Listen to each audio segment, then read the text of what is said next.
В правительстве Ингушетии обсудили подготовку к празднованию Мархаш. Также затронули вопросы сельхозярмарок, работы медучреждений, благоустройства и оформления территории.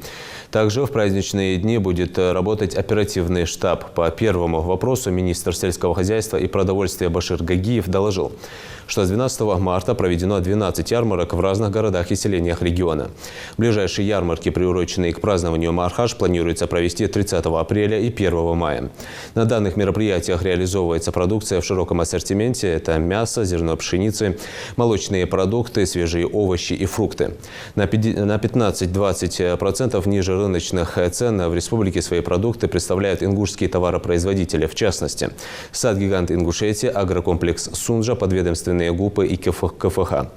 В заключение представители муниципалитетов отметили, что в течение месяца проводятся субботники, приводятся в порядок кладбища, религиозные учреждения, устанавливаются поздравительные баннеры, расчищаются дороги, производится покраска заборов и других объектов.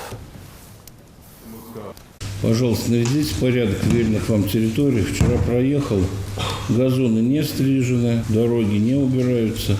Значит, давайте к празднику порядок. Договаривались мы по субботникам. Значит, надо спасибо большое сказать Минсельхозу о проведении ярмарок. Люди очень довольны. Мы этим самым сбили вот этот ажиотажный спрос. У нас еще на этой неделе, да, еще будет. Пожалуйста, за вами штаб, значит, здесь, как всегда, 10 дней с 1 по 10, чтобы все звонки жителей воспринимались. Быстрая реакция была у нас ЦУР.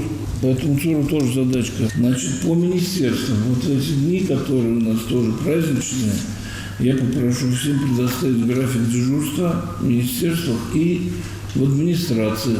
Если где-то что-то происходит, моментальная реакция, моментальное реагирование, значит, от звонка до